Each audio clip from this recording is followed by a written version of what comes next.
Hey folks, this is another video in a series that aspires to teach Google Apps Script's Gmail app to beginners.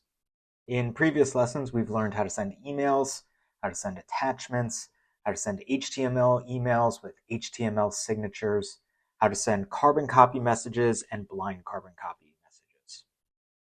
In the lesson directly preceding this one, we learned how to access all of the threads in our inbox and to get the subject line and the message ID.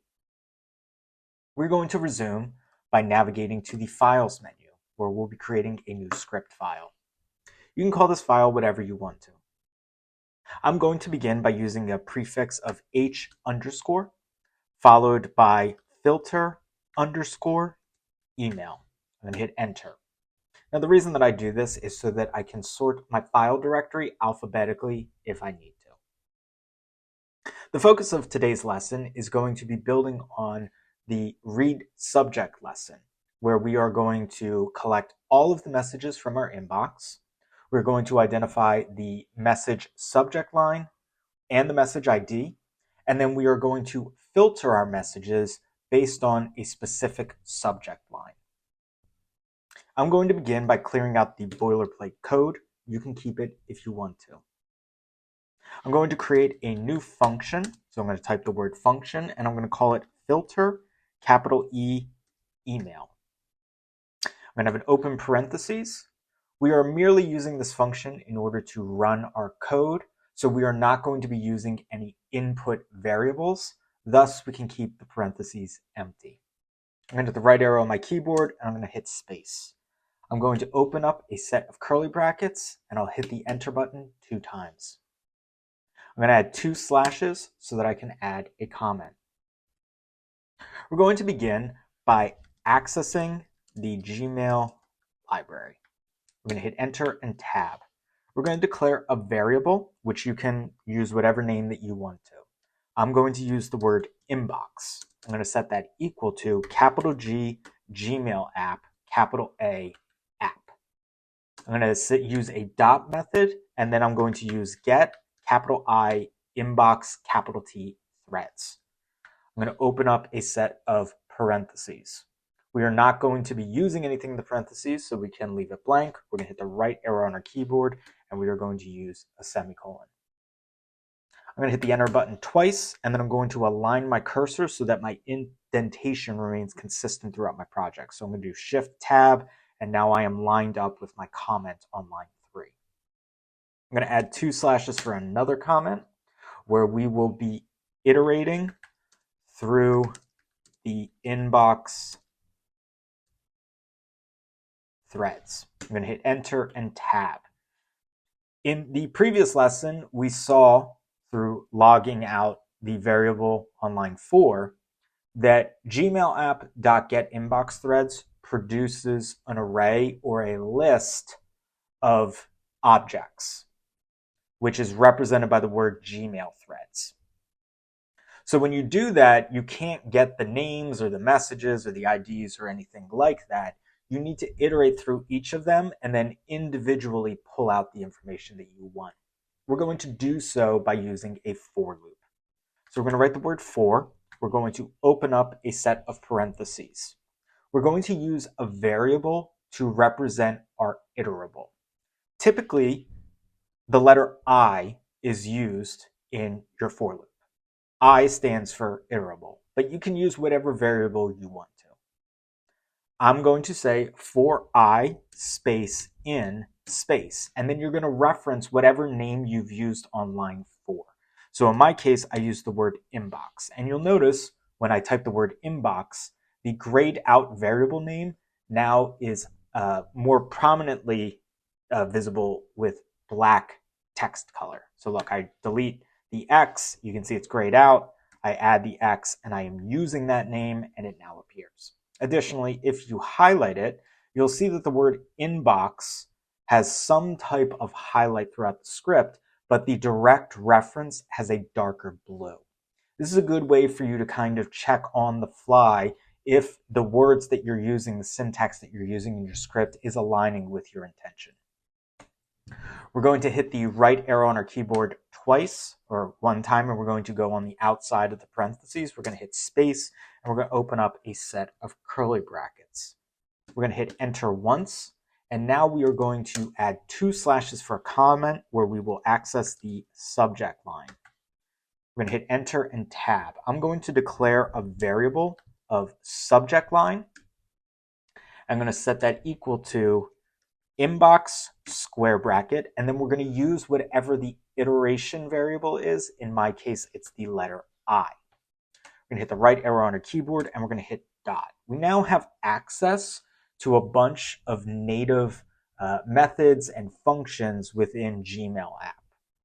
If you're curious in doing some additional development work, I recommend kind of, exploring this and seeing all the things that are in here, because it might align with a project that you want to pursue.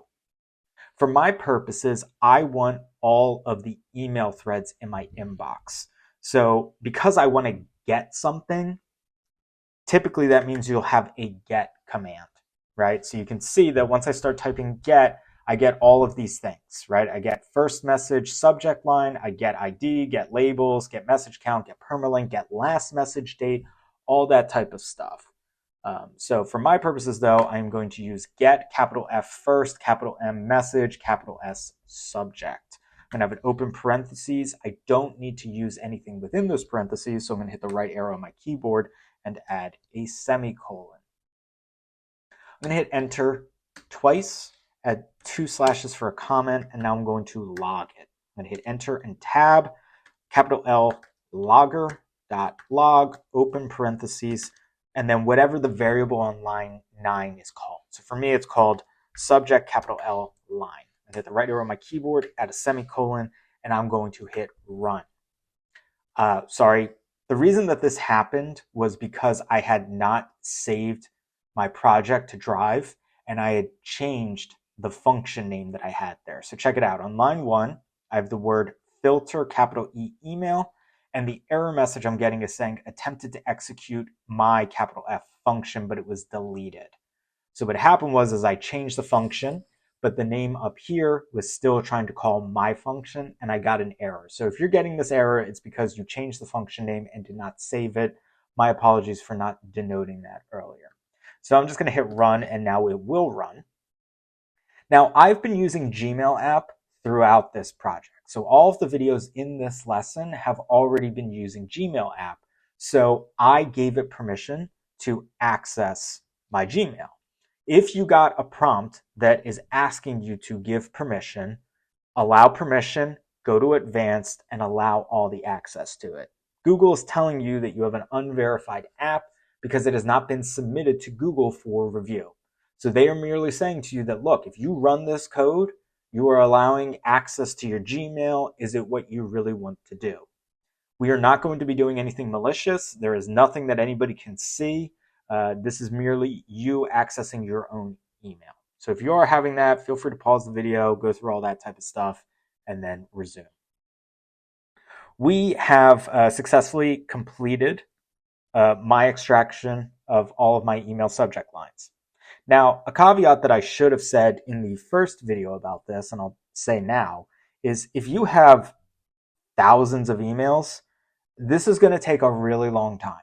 So if you're getting output and it looks like emails that are in your inbox, you might want to stop it because you don't want to go through everything. This is merely just to make sure the code works. So I'm going to show you this. My first email subject is this has attachments. This is an email test. So when I open up everything else, you can see this has attachments. This is an email test. So it's working as expected. So I'm going to close this out. Now, if you are experiencing an elongated extraction of all your subject lines and you want to hit stop and you just want to drill down into a specific message, let's transition to that portion of the lesson, right? So for my purposes, I have several emails that say this is an HTML email. So what I'm going to do is I'm going to copy that subject line. You don't have to do this. You can do something else, right? Like you could already have an email in your inbox that you want to filter to. So feel free to collect the name of that message. We're going to hit enter twice. We're going to hit shift tab to align the indentation of our script. So you can see we're now lined up with logger. I'm going to hit shift tab again. And now I'm going to add 2 slashes for a comment, where we will add a conditional for the email we want. So we're going to hit enter and tab. And we're going to use an if statement.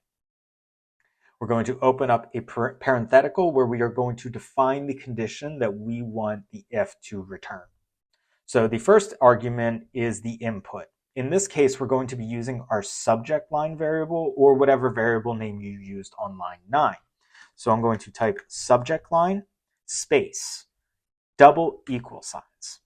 Now, the reason that you have to use double equal signs is because within Google Apps Script, the equal sign is how you denote, how you define a name, right? So when you say inbox equals Gmail app.getInbox threads, you are defining what inbox is. In the case of our if statement, we are trying to say if something is, not defining it as. So equals equals says that subject line is equal to whatever we input. So we're going to hit space and we're going to add single quotes because I'm going to be pasting in text. So I'm going to paste in if subject line is equal to, this is an HTML email. We now have a single condition. If also allows you to add and, or, and some other ways to have additional conditions in there. I have a tutorial on all the ways that you can use if that I'll link up in the description. We are not going to focus on that. We are only going to have a single condition for this example.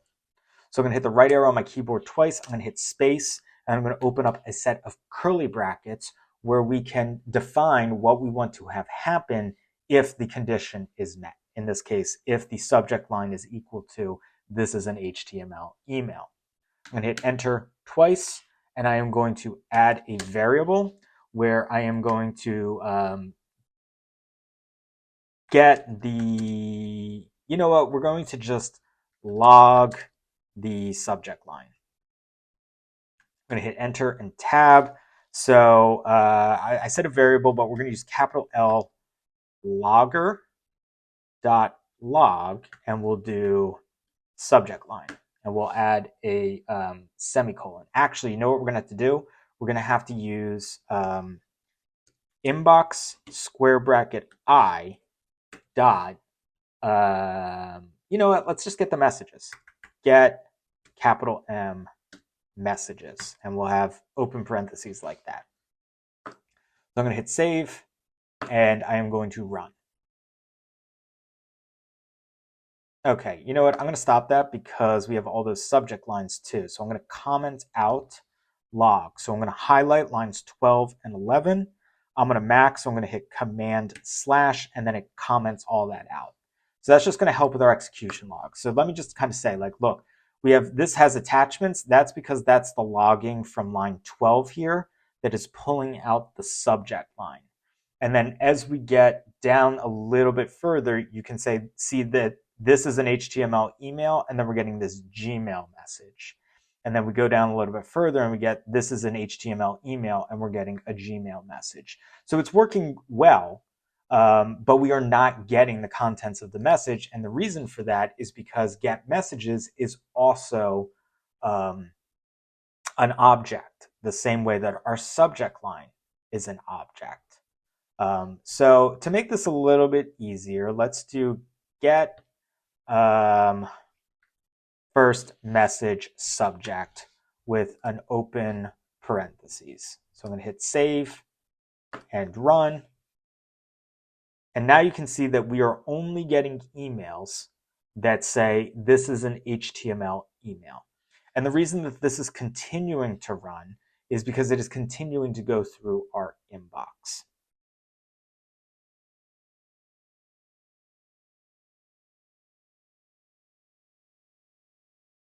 Cool, now it's completed. So I hope you found this helpful.